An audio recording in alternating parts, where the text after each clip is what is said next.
Hello everyone, how are you all? I hope you guys are doing well. So guys, welcome back to our channel and start करेंगे अपना आज का session. तो आज का session में हम लोग एज यूजली वही डिस्कस कर रहे हैं आपके यूजीसी नेट जेआरएफ एग्ज़ाम के लिए पेपर 1 की यूनिट 9 जिसका नाम है and people development and environment, उसके कुछ वन लाइनर क्वेश्चंस को हम यहाँ पर डिस्कस कर रहे हैं। तो ऑलरेडी हम इसके काफ़ी पार्ट्स कवर कर चुके हैं, बहुत इंटरेस्टिंग क्वेश्चंस एंड इन्फॉर्मेशन हमने वहाँ पे शेयर की है। अब हम इसका नेक्स्ट पार्ट यहाँ पर लेकर आए हैं जहाँ पर कि हम बचे हुए क्वेश्चंस को डिस्कस करेंगे। तो ये सेशन आपके लिए बहुत ज़्यादा इंपॉर्टेंट रहने वाला है। सिर्फ उन्हीं कैंडिडेट के लिए ये सेशन इंपॉर्टेंट नहीं है जो यूजीसी नेट जेआरएफ का एग्ज़ाम दे रहे हैं, बल्कि अगर आप कोई भी कॉम्पिटिटिव एग्ज़ाम दे रहे हैं तो उस हर कॉम्पिटिटिव एग्ज़ाम में आपको जीके एंड जीएस का एक पोर्शन देखने को मिलता है जहाँ से बेसिकली आपसे क्वेश्चंस पूछे जाते हैं एनवायरनमेंट से। नेशनल पार्क से क्वेश्चन पूछे जाते हैं। जैसे नेशनल पार्क हमने अपने प्रीवियस सेशन में डिस्कस किया, काफ़ी इंपॉर्टेंट इन्फॉर्मेशन मैंने वहाँ पर आपको प्रोवाइड कराई, तो एडिशनल इन्फॉर्मेशन दी क्वेश्चन के साथ साथ। तो ये आप अगर किसी भी कॉम्पिटिटिव एग्ज़ाम में अपेयर हो रहे हैं तो सभी के लिए बेनिफिशियल है। तो वीडियो के साथ लास्ट तक बने रहें, विदाउट स्किप किए वीडियो को देखें ताकि आपसे कोई भी इंपॉर्टेंट इन्फॉर्मेशन यहाँ पर मिस ना हो। साथ ही अगर अभी तक आपने हमारे चैनल को सब्सक्राइब नहीं किया है या फिर आप हमारे चैनल पर नए हैं तो यूजीसी नेट एग्ज़ाम के प्रिपरेशन के चैनल को सब्सक्राइब करें एंड बेल आइकन को भी प्रेस कर दें ताकि हम अपनी जब भी कोई न्यू वीडियो अपलोड करें तो नोटिफिकेशन आपको सबसे पहले मिल सके। तो चलिए गाइस, ज़्यादा टाइम वेस्ट नहीं करेंगे एंड स्टार्ट करेंगे अपना क्वेश्चन नंबर 11 के साथ। तो क्वेश्चन नंबर 11 के साथ हमको स्टार्ट करना था अपना ये वाला सेशन। सो 1 to 10 क्वेश्चन हम लोग ऑलरेडी अपने प्रीवियस सेशन में कवर कर चुके हैं जहाँ पर कि हमने बेसिकली नेशनल पार्क्स के बारे में बात की थी। जैव विविधता की दृष्टि से भारत का सबसे समृद्ध स्थल कौन है, यानी बायोडाइवर्सिटी। तो बायोडाइवर्सिटी जो है वो सबसे ज़्यादा कहाँ है, किस जगह पर है, वो आपसे पूछा जा रहा है। तो अगर मैं बात करूं विच is the richest place in India in terms of biodiversity, तो इट इज़ नॉर्थ वेस्टर्न घाट। आपका जो उत्तर पश्चिमी घाट का इलाका है वहाँ आपको जैव विविधता जो है वो सबसे ज़्यादा दिखाई देगी। व्हेन इट कम्स टू जैव विविधता बायोडाइवर्सिटी, तो बायोडाइवर्सिटी जैव विविधता क्या होती है, तो हम सबको पता है जैव विविधता बायोडाइवर्सिटी क्या है कि जो आपके एनिमल्स हैं, जो आपके प्लांट्स हैं, उनकी डिफरेंट स्पीशीज़ जो है वो हमारी बायोडाइवर्सिटी कहलाती हैं। लाइक कैट, जो जैसे आपने बोला ना, स्नो लेपर्ड होते हैं, ठीक है, इंडियन लेपर्ड होते हैं, मस्क डियर होता है, स्पॉटेड डियर होता है, एशियाटिक लॉयन होते हैं, ठीक है, बंगाल टाइगर होते हैं। तो ऐसे अलग अलग स्पीशीज़ होती हैं। तो ये जो स्पीशीज़ में वैरायटीज़ हमको देखने को मिलती हैं तो इसको ही हम बायोडाइवर्सिटी कंसीडर करते हैं, ठीक है। तो इस बायोडाइवर्सिटी की अगर मैं बात करूं तो उत्तर पश्चिमी घाट में, नॉर्थ वेस्टर्न घाट में इनकी हमें सबसे ज़्यादा रिचनेस जो है वो देखने को मिलती है। आगे अपने अगली क्वेश्चन की तरफ बढ़ेंगे and this question says that पूर्वी घाट एवं पश्चिमी घाट का मिलन स्थल कहाँ है। तो पूर्वी घाट और पश्चिमी घाट कहाँ आकर मिलते हैं, तो ये आपके तमिलनाडु में नीलगिरी की पहाड़ियाँ हैं। तमिलनाडु में नीलगिरी की पहाड़ियाँ हैं, वहाँ ये आपके पूर्वी घाट और पश्चिमी घाट आकर मिलते हैं तमिलनाडु की नीलगिरी पहाड़ियों पर। तो where is the meeting point of Eastern Ghats and Western Ghats, तो it is at Nilgiri hills in Tamil Nadu. चलिए क्वेश्चन नंबर 13 की तरफ बढ़ेंगे and this question says that जंगली गधा अभ्यारण्य कहाँ है। तो where is the wild ass sanctuary situated, तो it is situated in Gujarat. कहाँ सिचुएटेड है, ये गुजरात में है। भारत का पहला राष्ट्रीय उद्यान कौन सा है एवं इसकी स्थापना कब हुई है। ये इम्पॉर्टेंट क्वेश्चन है, यहाँ हमें थोड़ा सा आपको डिस्क्रिप्शन यहाँ पे प्रोवाइड करना होगा। भारत के पहले राष्ट्रीय उद्यान से काफ़ी सारे क्वेश्चंस आपसे पूछे जाते हैं। तो बेसिकली पहला क्वेश्चन तो आपसे अगर भारत के पहले राष्ट्रीय उद्यान से होगा तो वो यही होगा कि वो कौन सा है। तो आपका आंसर जो जाएगा भारत के पहले राष्ट्रीय उद्यान के लिए वो जाएगा आपका जिम कॉर्बेट नेशनल पार्क, ठीक है। तो इसमें आपको ईयर भी दे दिया है कि ये आपका 1936 में इस्टेब्लिश हुआ था। बाकी ये जो जिम कॉर्बेट नेशनल पार्क है इसका नेम काफ़ी बार चेंज हुआ है, तो वो सब हम यहाँ पे डिस्कस करेंगे। सबसे पहली बात, भारत का पहला राष्ट्रीय उद्यान कौन सा है, इसकी स्थापना कब हुई, तो Jim Corbett national park Bharat का पहला राष्ट्रीय उद्यान है, इसकी स्थापना 1936 में हुई। अब मैं बात करूँ ये कहाँ है, तो ये आपका कहाँ है, नैनीताल। कहाँ है, नैनीताल, यानी कि उत्तराखंड। उत्तराखंड राज्य के नैनीताल में जिम कॉर्बेट पार्क जो है वो आपका सिचुएटेड है। कब इस्टेब्लिश हुआ था, 1936 में इस्टेब्लिश हुआ था ब्रिटिश राज के टाइम पर। और उस टाइम पे इसका जो नाम था, ठीक है, मैंने बोला ना इसके नाम चेंज है, तो उस टाइम पे जो इसका नाम था वो हेली राष्ट्रीय उद्यान था। ठीक है, क्या नाम था इसका, जब ये इस्टेब्लिश हुआ था तब इसका नाम था हेली नेशनल पार्क। क्या था, हेली नेशनल पार्क। जब इसका इस्टेब्लिशमेंट हुआ था तब इसका नाम हेली नेशनल पार्क था। और ये जो हेली नेशनल पार्क था ये किसके नाम पे रखा गया था, तो मैंने जैसे बताया कि 1936 में ब्रिटिश रूल था, तो एक विलियम मेलकॉम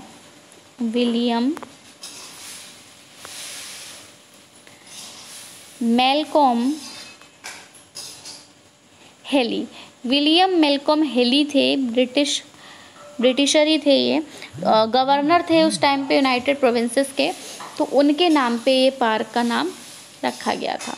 ठीक है, फिर क्या हुआ आफ्टर इंडिपेंडेंस, ठीक है, इंडिपेंडेंस कब हुई, तो 1947 में इंडिपेंडेंट हुई, लेकिन उसके भी 10 साल बाद लगभग 1936 में इस्टेब्लिशमेंट होने के बाद 1947 में इंडिपेंडेंस होने के 10 साल बाद लगभग 1956 में इसको दोबारा से रीनेम किया। ठीक है, और जब इसको रीनेम किया फिर इसका नाम क्या रखा, तब इसका नाम रखा था कॉर्बेट नेशनल पार्क। क्या नाम रखा था, कॉर्बेट नेशनल पार्क। अगर मैं बात करूं कि इसका नाम कॉर्बेट नेशनल पार्क फिर किसके नाम पे रखा था, तो एक नेचुरलिस्ट थे, ठीक है, एक हंटर और नेचुरलिस्ट थे जिनका नाम था जिम कॉर्बेट, तो उन्हीं के नाम पे जो है इसका नाम रखा गया था, जिनका लीडिंग रोल रहा था इसके इस्टेब्लिशमेंट में। एंड ये जो पार्क था ये सबसे पहले प्रोजेक्ट टाइगर इनिशिएटिव के अंतर्गत आया। प्रोजेक्ट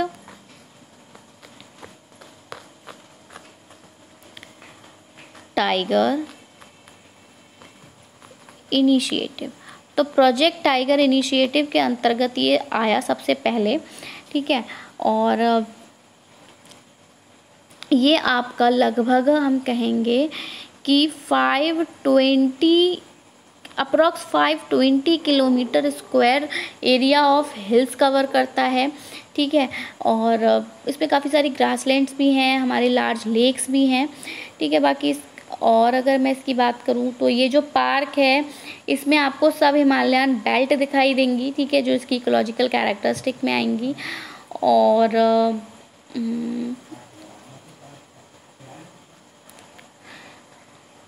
अगर मैं इसकी थोड़ी सी हिस्ट्री की बात करूँ तो वो हमने ऑलरेडी शायद डिस्कस कर लिया। इसके एनिमल की बात कर लेते हैं। इसमें हमें यानी इस जिम कॉर्बेट नेशनल पार्क में हमें चीतल देखने को मिलता है, एंड इंडियन मॉनिटर लिजर्ड भी यहाँ देखने को मिलती है, एंड तो दैट्स इट। ज़्यादा इसके बारे में अभी हम डिस्कस नहीं करेंगे। सो इतना इन्फॉर्मेशन मोर देन सफिशिएंट है। चलेंगे आगे बढ़ेंगे अगले क्वेश्चन की तरफ। This question says that Jim Corbett राष्ट्रीय उद्यान का पुराना नाम, तो वही सेम क्वेश्चन अभी हमने ऑलरेडी ऊपर डिस्कस किया, सेम वही क्वेश्चन आ गया, इसके बारे में हम ज़्यादा डिस्कस नहीं करेंगे।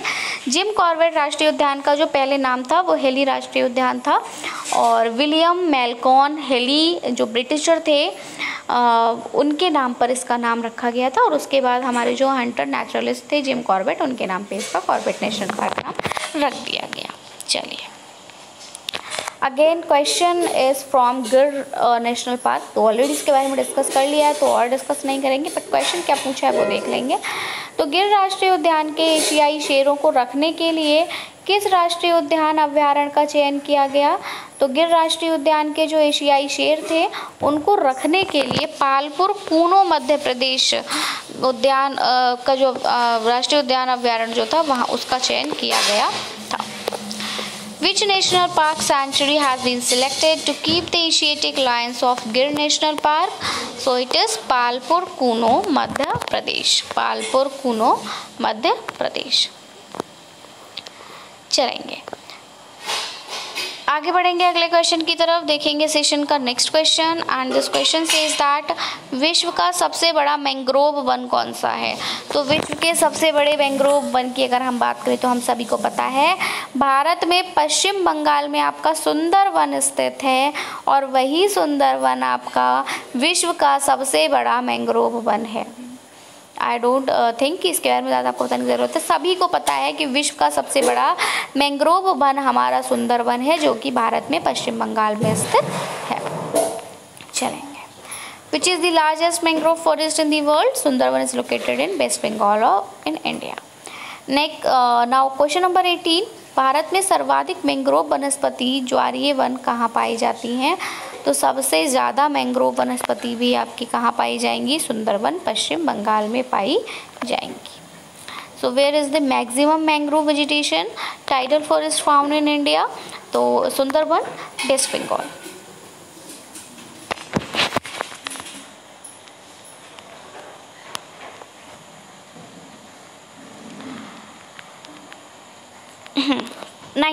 गंगा डेल्टा की मैंग्रोव वनों को क्या कहा जाता है। तो वही सेम फिर से क्वेश्चन है कि गंगा डेल्टा के मैंग्रोव वनों को भी सुंदरवन कहा जाता है। What are the mangrove forest of Ganga delta called. तो they are called Sundarvan. Now question number 20, सुंदरी वृक्ष किस प्रकार का वनस्पति है।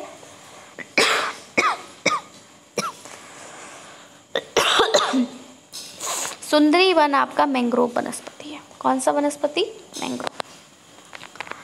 What type of vegetation is the Sundari tree. तो it is mangrove vegetation. Now Bharat में वर्षावन कहाँ कहाँ पाए जाते हैं। तो भारत में वर्षावन उत्तर पूर्वी हिमालय और पश्चिमी घाट में पाए जाते हैं। भारत में वर्षावन उत्तर पूर्वी हिमालय और पश्चिम घाट में पाए जाते हैं। Where are rainforests found in India? तो in the north eastern Himalayas and western Ghats. Now आपसे क्वेश्चन पूछा है कि क्रिकेट बैट के लिए जो विलो है वो कहाँ से प्राप्त होता है। तो ये जो विलो नामक लकड़ी है जो जिससे कि क्रिकेट बैट बनता है, ये लकड़ी शंकर वृक्षी वन से प्राप्त होती है। कहाँ से प्राप्त होती है, शंकर वृक्षी वन। So where is willow obtained for cricket bats? So cricket bats are made from wood called willow and this wood is obtained from Shankar Vriksha forest. चलिए आइए थोड़ा सा चिपको आंदोलन के बारे में पढ़ लेते हैं। तो चिपको आंदोलन में आपको ऑलरेडी प्रीवियस सेशन में हमने आपको बताया था, उसमें आपसे पूछा था कि ये चिपको आंदोलन किससे संबंधित है। तो हमने डिस्कस किया था कि पेड़ों की कटाई से संबंधित है। हमने उसका लीडर देख लिए थे कि सुंदरलाल बहुगुणा के नेतृत्व में हुए थे। देखिए हमसे अभी पूछा है कि चिपको आंदोलन बेसिकली हुआ कहाँ था। तो चिपको आंदोलन आपका Chamoli district of Uttarakhand,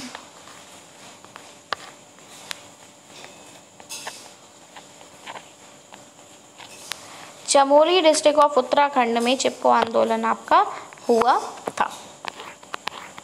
Chipko movement started from which district of Uttarakhand. तो it is started from Chamoli. Nanda Devi जीव मंडल किस राज्य में स्थित है। तो नंदा देवी के बारे में अभी हमने पढ़ा था। तो नंदा देवी जीव मंडल हमारा उत्तराखंड में अवस्थित है। In which state is the Nanda Devi biosphere located. तो Nanda Devi biosphere is located in Uttarakhand. Next है भारत का प्रथम कैलिफोर्निया कहाँ स्थित है। तो भारत का प्रथम कैलिफोर्निया बन्नरघट्टा जैविक उद्यान बेंगलुरु में है। Where is India's first California located. So it is located at Bannerghatta biological park Bengaluru. Clear. चलिए आगे बढ़ेंगे। अब माजुली द्वीप, तो सबसे बड़ा द्वीप की अगर मैं बात करूँ तो कौन सा है, माजुली द्वीप ही है। और ये जो माजुली द्वीप है विश्व का सबसे बड़ा नदी द्वीप है। यह किस राज्य में है। तो ये माजुली द्वीप आपका असम में है और कहाँ है, ब्रह्मपुत्र नदी पर है। इस ब्रह्मपुत्र नदी से मैं आपसे क्वेश्चन पूछती हूँ, बताएंगे मेरे को कि ये जो ब्रह्मपुत्र नदी है ये किस नेशनल पार्क से होकर गुजरती है। ठीक है, ब्रह्मपुत्र नदी किस नेशनल पार्क से होकर गुजरती है ये आप मुझे कमेंट सेक्शन में बताएंगे। बाकी माजुली द्वीप सबसे बड़ा नदी द्वीप है, कहाँ है तो असम में है और कहाँ, ब्रह्मपुत्र नदी पर है। Majuli island is the world largest river island in which state is it located? So it's located on the Brahmaputra river in Assam. Next is monsoon घाटी, जिसको कि हम साइलेंट वैली कहते हैं, वो किस राज्य में अवस्थित है? तो देखिए फूलों की घाटी, ठीक है, वैली ऑफ फ्लावर, वो उत्तराखंड में है, लेकिन जो साइलेंट वैली है it is located at Kerala. Silent Valley आपकी कहाँ है? केरल में है। तो in which state is monsoon valley, that is Silent Valley is located? So it's located at Kerala.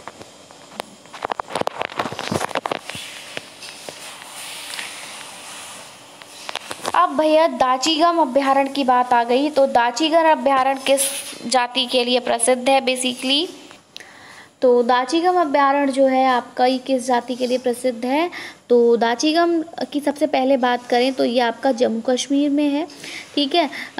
Jammu Kashmir में स्थित जो दाचीगम अभ्यारण्य है ये एकमात्र अभ्यारण्य है जहाँ पर अभ्यारण्य महामृग हंगुल पाया जाता है। तो दाचीगम जो है वो हंगुल के लिए फेमस है और कहाँ है? जम्मू कश्मीर में है, श्रीनगर सिटी, श्रीनगर डिस्ट्रिक्ट में है, ठीक है। एंड डल लेक के बारे में आप लोगों ने सबने सुना होगा।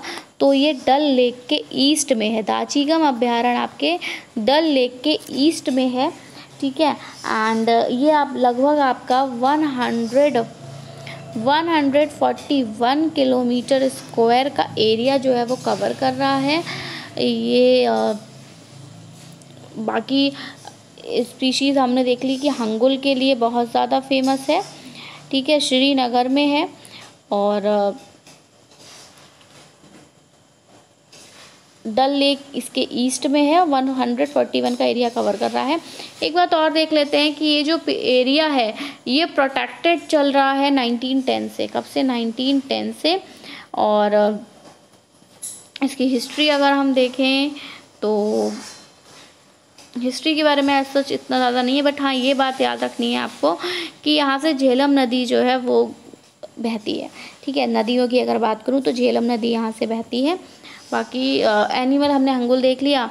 यहाँ कुछ फ्लोरा भी पाए जाते हैं जैसे कि हमारे मीडोस पाए जाते हैं और यहाँ पर भी हमारे अल्पाइन पाए जाते हैं जैसे कि हमारे वैली ऑफ फ्लावर में पाए जा रहे थे। कुछ ग्रासलैंड्स पाए जाते हैं यहाँ पर, बाकी इतना कुछ यहाँ पर ज़्यादा इम्पॉर्टेंट नहीं है। तो दाचीगम नेशनल पार्क आपका जम्मू कश्मीर, श्रीनगर सिटी, श्रीनगर डिस्ट्रिक्ट में है, जो कि आपके हंगुल के लिए फेमस है। Dachigam sanctuary is famous for which species? So Dachigam sanctuary located in Jammu and Kashmir is the only sanctuary where the great antelope hangul is found. चलिए नेक्स्ट क्वेश्चन इज भारत में समुद्री गाय किस बायोस्फीयर रिजर्व में पाई जाती हैं? तो भारत में जो समुद्री गाय हैं वो मन्नार की खाड़ी, भारत में समुद्री गाय मन्नार की खाड़ी बायोस्फीयर रिजर्व में पाई जाती हैं। कहाँ पाई जाती हैं? तो मन्नार की खाड़ी बायोस्फीयर रिजर्व में पाई जाती हैं। In which biosphere reserve is the sea cow found in? तो in India, the sea cow is found in the Gulf of Mannar Biosphere Reserve. Now moving toward our question number 30 and पर्यावरण मंत्रालय द्वारा जारी Indian state of forest report 2015 के अनुसार भारत के संपूर्ण भौगोलिक क्षेत्र का प्रतिशत क्षेत्र क्या है और वनों से क्या प्राप्त होता है? तो ये लगभग आपका 24.16% है। According to the Indian state of forest report 2015 released by the ministry of environment, what is the percentage area of the total geographical area of India and what is obtained from forest? तो it is 24.16%। Next है भारत की जलवायु परिवर्तन पर प्रथम राष्ट्रीय क्रिया योजना कब प्रकाशित हुई? तो भारत की जलवायु परिवर्तन की अगर मैं बात करूं तो इस पर जो आपकी प्रथम राष्ट्रीय क्रिया योजना NPCC जो थी वो जलवायु परिवर्तन पर राष्ट्रीय कार्य योजना वर्ष 2008 में जो थी, वर्ष 2008 में प्रकाशित हुई थी। When was the India's first national action plan on climate change published? So India's first national action plan on climate change and NPCC, it was published in the year 2008. Now विश्व का सबसे बड़ा कार्बन डाइऑक्साइड देश कौन सा है? तो विश्व का सबसे बड़ा कार्बन उत्सर्जक देश जो है वो चीन है। याद रखेंगे, सबसे बड़ा कार्बन उत्सर्जक जो होता है वो चीन से होता है और वैश्विक कार्बन उत्सर्जक देश में 28% की हिस्सेदारी जो है वो रखता है। तो which is the world's largest carbon dioxide country? तो वर्ल्ड की लार्जेस्ट कार्बन डाइऑक्साइड कंट्री जो है दैट वाज चीन, या दैट इज चीन। Now united nations framework convention on climate change UNFCC एक अंतर्राष्ट्रीय संधि का गठन हुआ है। तो कहाँ हुआ है?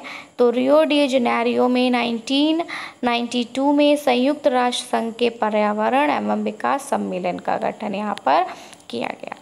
United nation framework convention on climate change UNFCCC is an international treaty formed, so it is formed at Rio de Janeiro in 1992।